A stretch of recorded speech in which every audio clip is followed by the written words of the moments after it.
Magazine, ahora en toda Santa Cruz de la Sierra.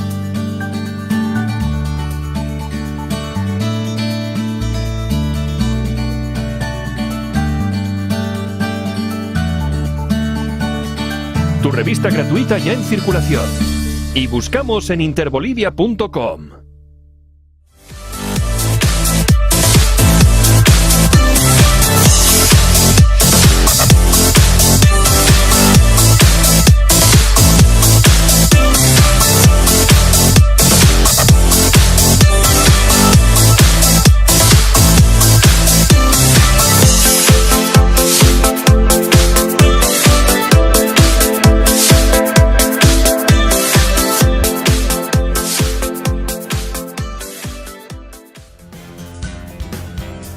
Queridos amigos, sean todos ustedes bienvenidos nuevamente a una nueva edición de Interbolivia.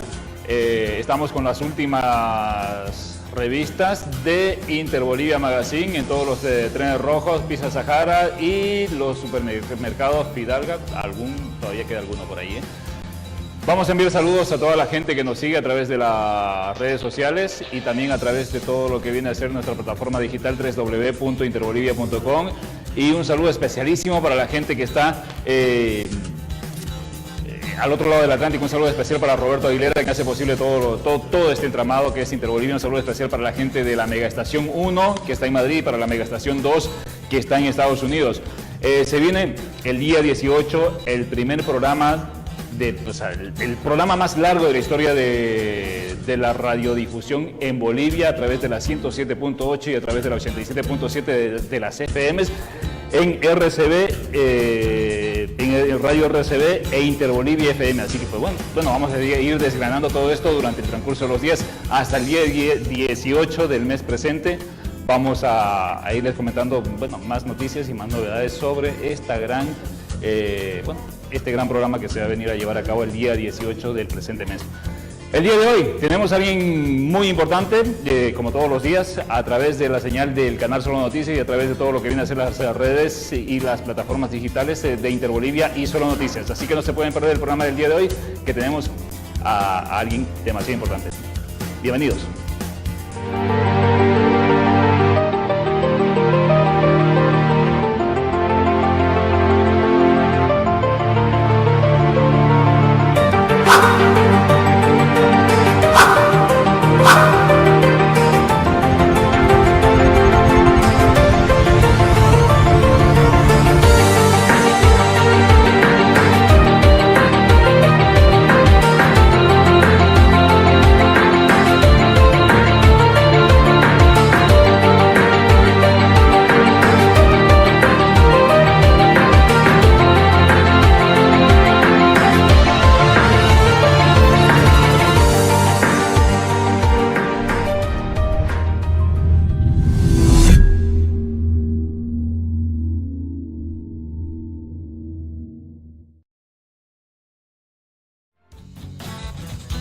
Ya estamos de regreso, queridos amigos. El día de hoy nos acompaña una persona muy importante, una persona que ha estado en el mundo político en los últimos años. Él es Cristian Tejada. Muchas gracias por aceptar la invitación y bienvenido, Cristian. Gracias, querido Jesús. Un saludo cordial para todos los televidentes de este prestigioso programa.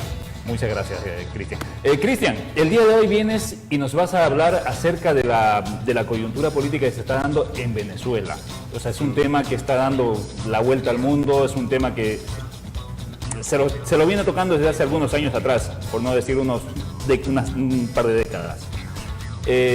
¿Cómo ves el tema de Venezuela? Sí, a ver, es importante que la población entienda que lo de Venezuela, viene desde un foro de Sao Paulo desde 1990. En Brasil se reúne Cuba, se reúne Nicaragua, se reúne Bolivia para inaugurar el foro de Sao Paulo. Este foro de Sao Paulo tiene 10 decálogos, que entre ellos es instaurar el socialismo del llamado siglo XXI. Es por eso que Hugo Chávez Frías, en 1998, cuando agarra la presidencia de Venezuela, comienza a utilizar ese mecanismo del Foro de Sao Paulo, de militar a las Fuerzas Armadas, quitarle legitimidad a la oposición, eliminar la oposición y empernarse en el poder, y eso es lo que ha pasado en Venezuela. Hoy por hoy vemos un país que era inmensamente rico, un país petrolero, un país que tenía mucha potencialidad a nivel mundial, destruido con una inflación de más del 1.000.000%, la inflación más grande de la historia. ¿Y por qué tocamos el tema de Venezuela en tu programa? Porque es importante que la población sepa que estamos yendo el mismo barco Bolivia. Bolivia ha utilizado el mismo modus operandi que ha utilizado Venezuela con el tema del foro. ¿No? La misma receta, y te pongo un ejemplo claro, querido Jesús. En uno de los decálogos del Foro de Sao Paulo, y los televidentes pueden ingresar, ahora que tenemos el internet a mano, pueden ingresar y pueden poner cuáles son los decálogos del Foro de Sao Paulo de 1990, y una de las recetas habla de debilitar a las Fuerzas Armadas. ¿Qué hace Evo Morales cuando asume la presidencia el año 2006? Lo que hace es 2 gestiones de comandantes, los manda a descansar y sube la 3ª generación. Eso ha sido algo que ha marcado historia en Bolivia, pero no se daba cuenta la gente, ni mi persona, ni nadie, que en ese momento estaba utilizando la estrategia del Foro de Sao Paulo. Hoy por hoy Venezuela está destruida, está devastada, y lo que queda es que Nicolás Maduro deje esa presidencia. Ahora, o sea, se le ha quitado fuerza a las Fuerzas Armadas, ¿no? O sea, en un principio tal vez pensando en todas las dictaduras que se dio en la década de los 80. Me corrige si me equivoco, o sea, yo me equivoco mucho, y es lo que tiene el directo. En la dictadura de los 80, bueno, no hubo una sola dictadura, hubieron varias dictaduras en los 80, a principios de los 80, 81, 82, hasta el 84, que creo que fue cuando se llama a elecciones aquí en Bolivia. Y bueno, que hablo por Bolivia, no desconocía completamente yo el Foro de San Paulo, o sea, el decálogo de San Paulo, pero hablo por Bolivia. Yo creo que en parte era para paliar todo eso, ¿no? O sea, para no darle demasiada fuerza a las Fuerzas Armadas, para que no tengan demasiado poder. En Venezuela, un poco analizando, ¿no? O sea, es un poco ilógico porque el que sube a la presidencia en aquel entonces era militar, ¿no? Hay una contradicción allí, digamos. Claro, a ver, hay un punto que hay que aclararlo a la población. Bolivia recupera la democracia el 10 de octubre de 1982. No el 84, el 82, sí, el 82. ¿Y cuál es el mecanismo para el tema de Venezuela? ¿Por qué se debilita a las Fuerzas Armadas? En todo país, los guardianes de la democracia, los guardianes de un gobierno son 2. La institución política del Estado y las Fuerzas Armadas de la Nación. Cuando el pueblo se levanta, cuando el pueblo quiere entrar en un golpe de Estado, los guardianes de esa democracia son las Fuerzas Armadas. Entonces, ¿qué es lo que hace un gobierno socialista mediante el Foro de Sao Paulo? Primero comienza a pagarle a los grandes servidores de las Fuerzas Armadas, a los altos jerarcas de las Fuerzas Armadas, los corrompen con altos montos de dinero, en primer lugar. ¿Para qué? Para tenerlos en el bolsillo. Y segundo, les comienzan a quitar cierto tipo de atribuciones. No tienen armas, no tienen helicópteros, no tienen cómo poder levantarse contra el gobierno que está postulando. Es por eso que usted ve hoy en día a unas Fuerzas Armadas bolivianas que se dedican a hacer pan en vez de cuidar las fronteras. Se dedican a hacer adobes, porque nuestras Fuerzas Armadas están debilitadas gracias a esta forma maquiavélica que tiene el gobierno de Evo Morales utilizando el Foro de Sao Paulo. Otro punto clave del Foro de Sao Paulo es, y para que usted se dé cuenta, querido Jesús, y es importante que la población vea, si usted se da cuenta, el Foro de Sao Paulo utiliza el mecanismo de buscar un culpable interno y el culpable externo a los problemas que uno mismo los tiene, producto de ese socialismo instaurado en ese país. Le pongo un ejemplo. Si Bolivia pasa algo, hay crisis en Bolivia, el gobierno, ¿a quién le echa la culpa? A la oposición. Dicen, no, 300 años atrás, que los gobiernos neoliberales, que esto es culpa de Goni, de Sánchez Berzaín, no asumen responsabilidad. Y cuando salen al exterior dicen, no, es culpa del imperio americano, el imperio es el que quiere el imperio. O sea, ese mecanismo que utilizan de culpar a los opositores, el discurso, ¿no? El discurso del victimismo, es producto del decálogo que tienen del Foro de Sao Paulo. O sea, es un libreto que utilizan al pie de la letra. En 1990 participa del Foro de Sao Paulo en el Brasil, de parte de Bolivia, Movimiento Bolivia Libre, el MBL, y participa el movimiento MAS, claro, el MAS. El movimiento al socialismo participa en 1990. Entonces, este es un libreto hecho, un libreto escrito del Foro de Sao Paulo, que Hugo Chávez Frías lo ha conceptualizado y lo ha materializado de la mejor manera, y ahí están las consecuencias. Y lamentablemente Evo Morales ha aprendido mal, ¿no? Porque debería haber aprendido algo bueno para que Bolivia crezca, pero ha aprendido lo malo y ahora estamos nosotros entrando en lo mismo. Hugo Chávez Frías desconoció la Constitución Política del Estado y el voto del ciudadano el año 2006, el 2005, cuando perdió un referéndum también. Y lo desconoció al igual que Evo Morales. Y si Hugo Chávez Frías no moría producto del cáncer, hubiera seguido siendo presidente. O sea, estamos llegando a los mismos pasos que está Venezuela. ¿Cuál es la solución? Aquí en Bolivia, bueno, Venezuela ya la tiene un poco más... Venezuela yo creo que le quedan dos a 3 semanas como muy... Sí, exactamente, o sea, es bien insostenible, ¿no? Sí, no, lo de Venezuela ya está, digamos, ya están las cartas sobre la mesa, o sea, al señor Maduro lo único que le toca es o convocar elecciones o irse a Rusia o a China y pedir asilo político. La salida que le veo, sino quedarse en su país si es patriota y asumir las consecuencias que vengan, ¿no? Así es, Jesús. O sea, Venezuela ya tiene los días contados. Han utilizado una estrategia muy buena la oposición de proclamar al verdadero presidente. Este presidente, Juan Guaidó, no es un presidente puesto a dedo. Este es un presidente que ha salido de la Asamblea Legislativa. Entendamos que la Asamblea Legislativa de Venezuela es producto de la votación del pueblo venezolano. Entonces, es un presidente completamente legítimo. Entonces, él ha utilizado la estrategia de meter la ayuda humanitaria. ¿En qué consiste la ayuda humanitaria? Consiste en ingresar recursos económicos al país, pero ingresar medicamentos, que ingresen los cascos azules, que ingresen militares a colaborar al pueblo venezolano. Y obviamente que eso le va a perjudicar la gobernabilidad de Nicolás Maduro. Nicolás Maduro tiene dos opciones. O, tú lo has dicho, o asume las consecuencias y entra a la cárcel en Venezuela o va a tener que escaparse. ¿Qué es lo que tenemos que hacer nosotros en Bolivia? Nosotros en Bolivia todavía estamos a tiempo. Primero porque no hay una inflación. ¿Y por qué no hay una inflación? Por una simple y llana razón. Tenemos nosotros de aliados al gobierno venezolano. El gobierno venezolano le ha prestado dinero a Bolivia, millones de dólares. Cuando suba el nuevo presidente, Juan Guaidó, le va a cobrar esos intereses a Bolivia. Y va a querer cobrar ese dinero. Y ahí vamos a comenzar a tener la crisis económica. Ahorita lo que nos sostiene, ¿por qué cree que Evo Morales le tiene tanto afecto? Porque lo quiere a Nicolás Maduro, porque lo ama, porque es buen tipo, porque es del mismo equipo? No, es por un tema económico. Sabe que se cae Maduro y van a venir a cobrarle dinero a los bolivianos. Lo mismo que va a pasar ahora con Bolsonaro. Bolsonaro va a comenzar a cobrarle dinero a los bolivianos que Lula da Silva le prestó en su momento. Entonces, todavía estamos a tiempo porque no estamos viviendo una inflación. ¿Qué es lo que tenemos que hacer como bolivianos? Primero tenemos que tener una presión interna. Consideramos que nadie nos va a resolver el problema de afuera. Absolutamente nadie, porque Bolivia ahorita se ve como una taza de leche hacia afuera. Eso es lo que hábilmente ha logrado el gobierno venezolano mediante Hugo Chávez. El pueblo venezolano estaba comenzando con protestas, con huelgas, con paro, y el gobierno de Hugo Chávez salía y decía, no, pero Venezuela es democrática, hemos tenido más de 10 votaciones, de 10 elecciones, y no siempre el concepto de elecciones va de la mano de la democracia, no siempre. Hitler ganó por democracia, por votos, y no es un gobierno democrático. Lenin ganó por votos y no es un gobierno democrático. En Cuba hay elecciones y no es un gobierno democrático, son gobiernos de facto y gobiernos de dictadura.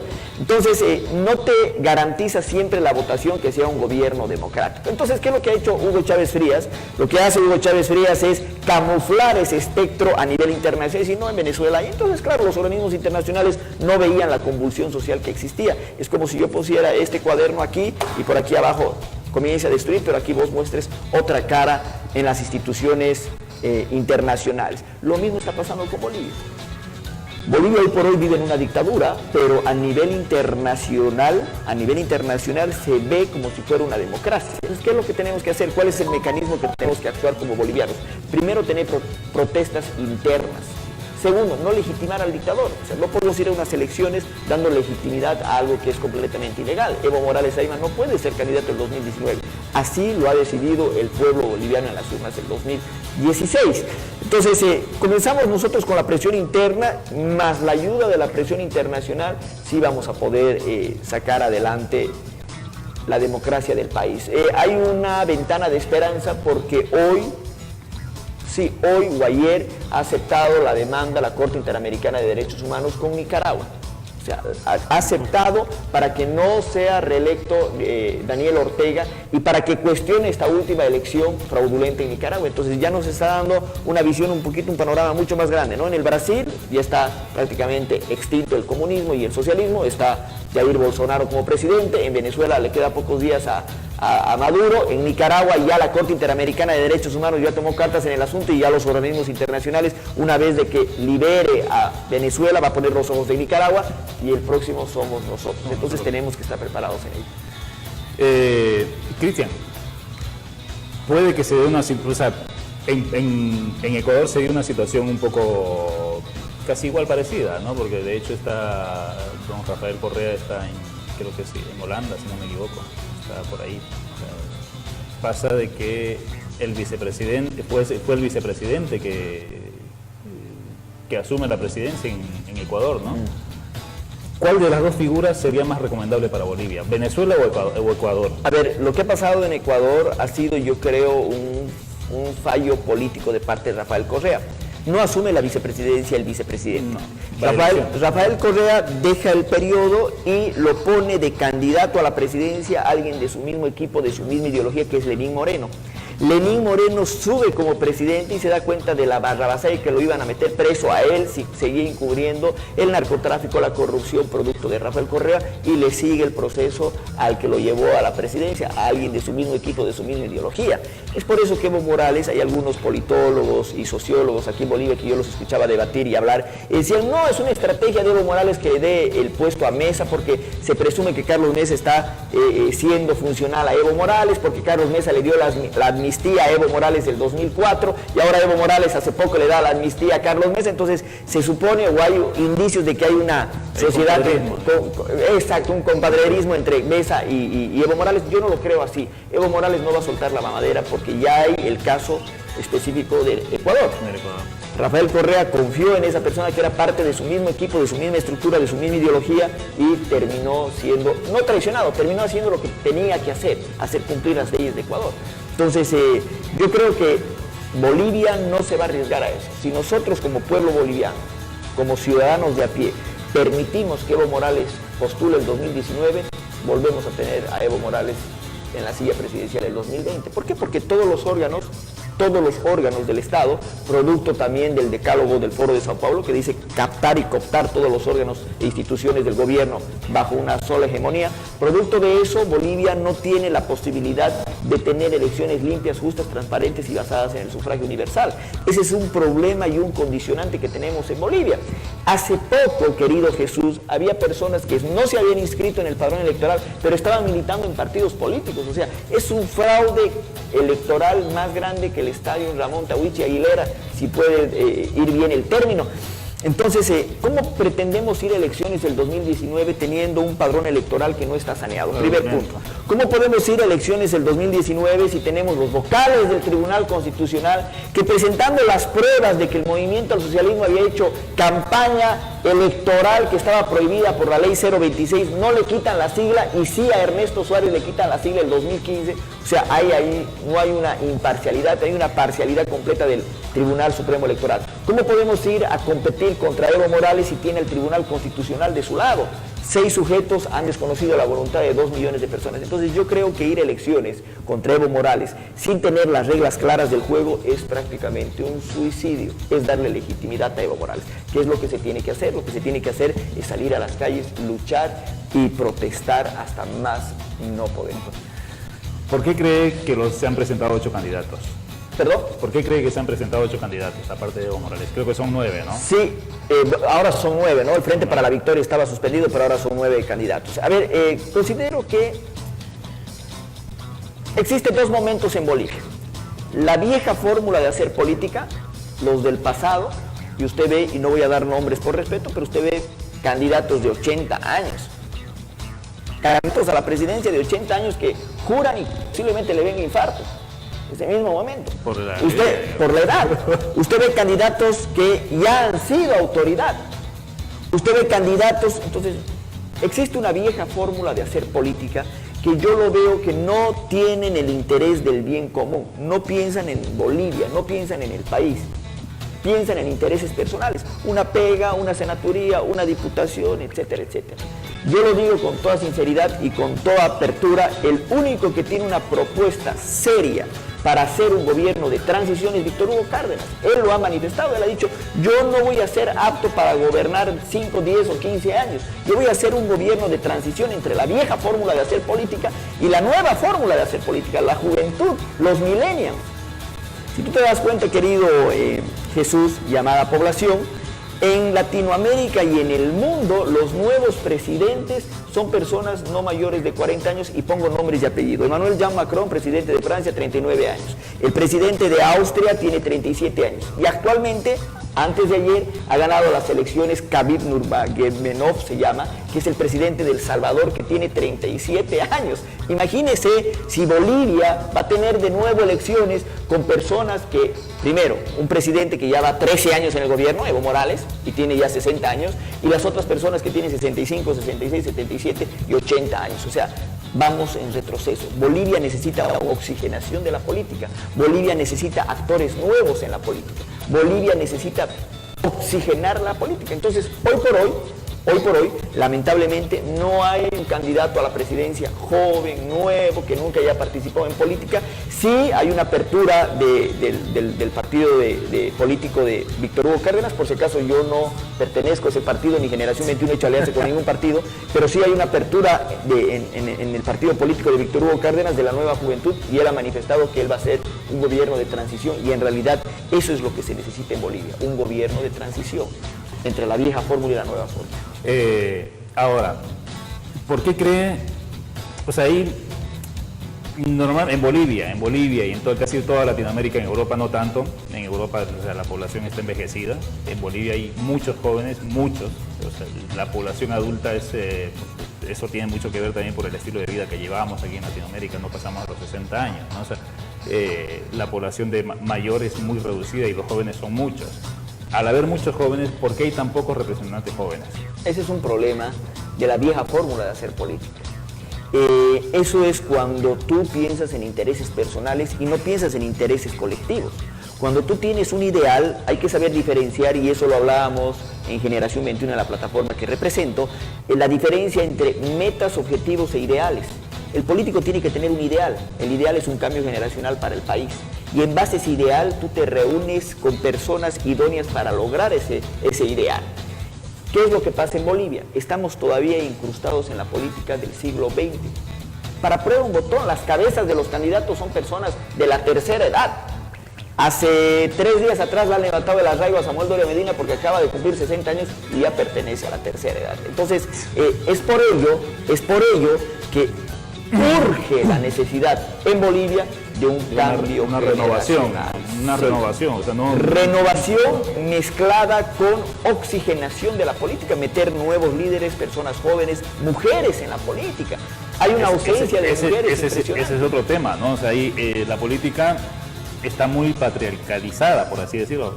Sí, patriarcalizada. Así es el término correcto. O sea, hay una escasez de mujeres enormemente. Gracias a Dios, Generación 21 lleva un equilibrio de equidad. Una de nuestras máximas líderes de Generación 21 a nivel nacional es una dama, entonces Xiomara Klinsky es una gran líder boliviana y ha salido del anonimato igual. Entonces hay que darle oportunidad a las mujeres, hay que darle oportunidad a los jóvenes.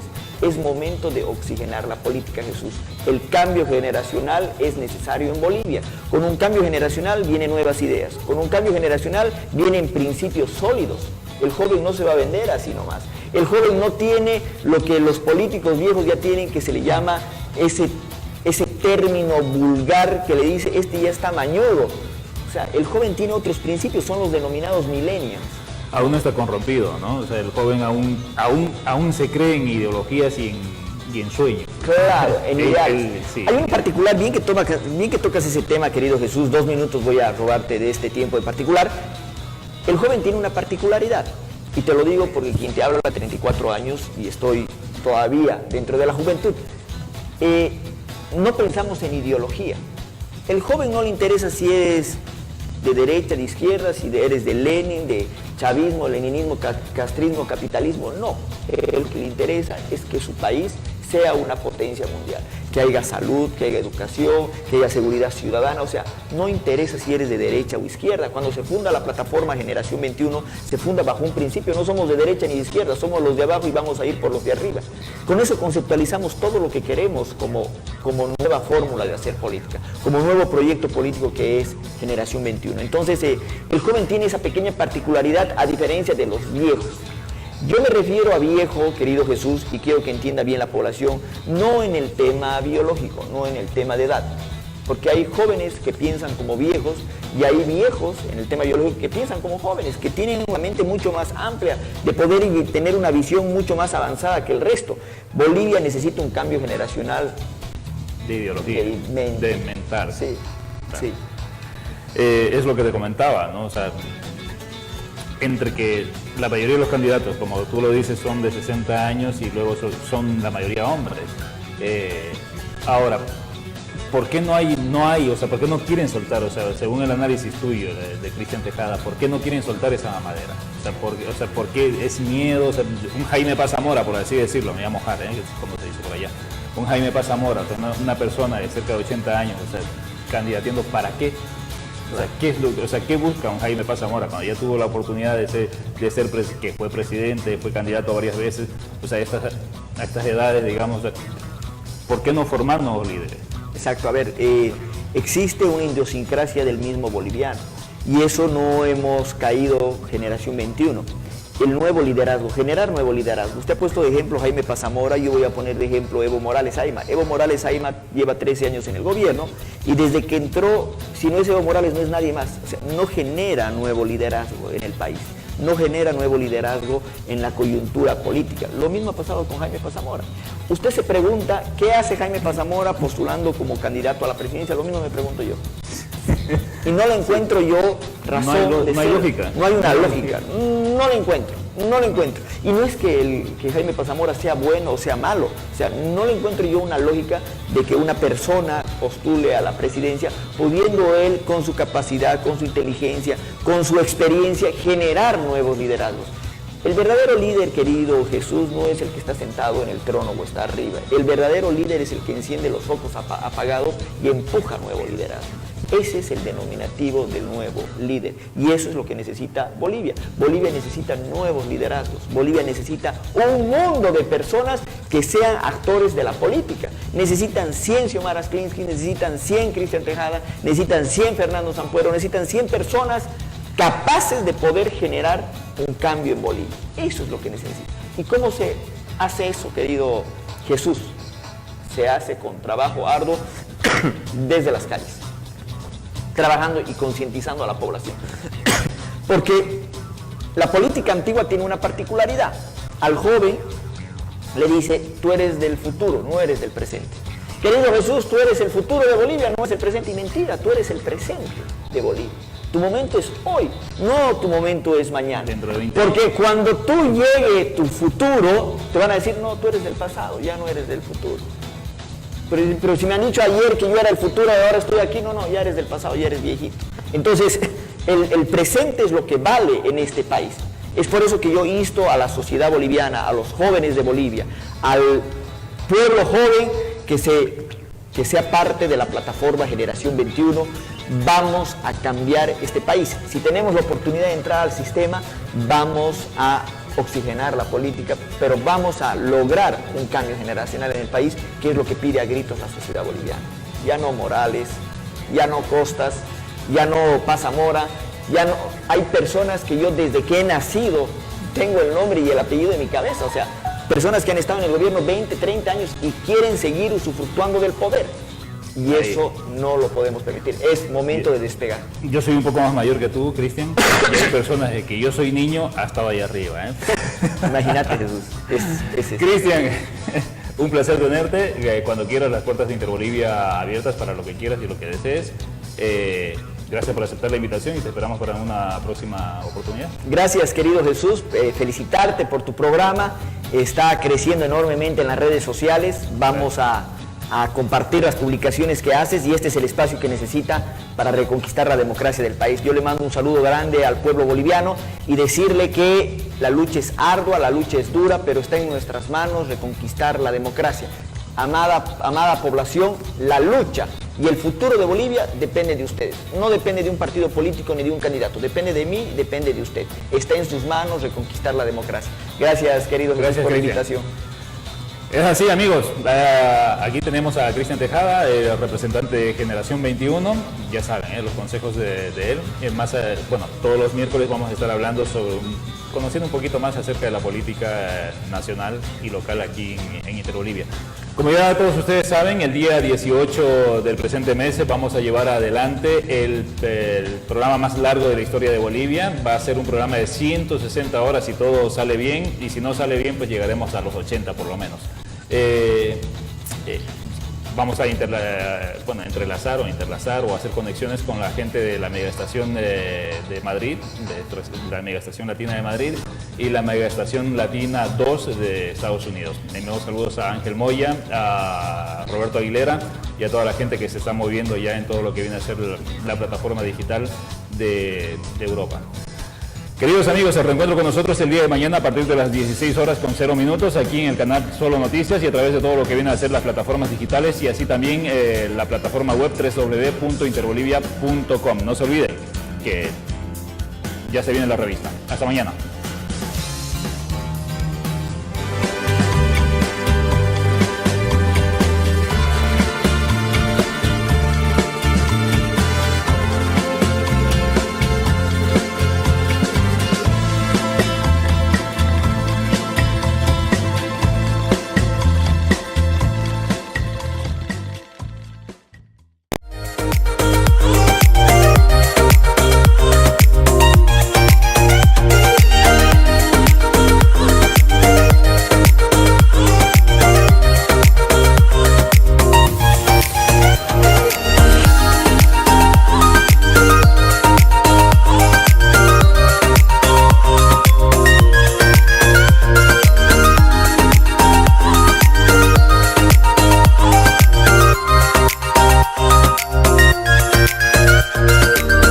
MaxTravel compara, reserva y compra de manera fácil y segura. Vuelos de avión, hoteles, apartamentos, coches de alquiler y circuitos de viajes al mejor precio garantizado. Viajes a donde viajes con MaxTravel obtendrás los mejores precios. Visita nuestro sitio web maxtravel.es y bookingmaxtravel.com.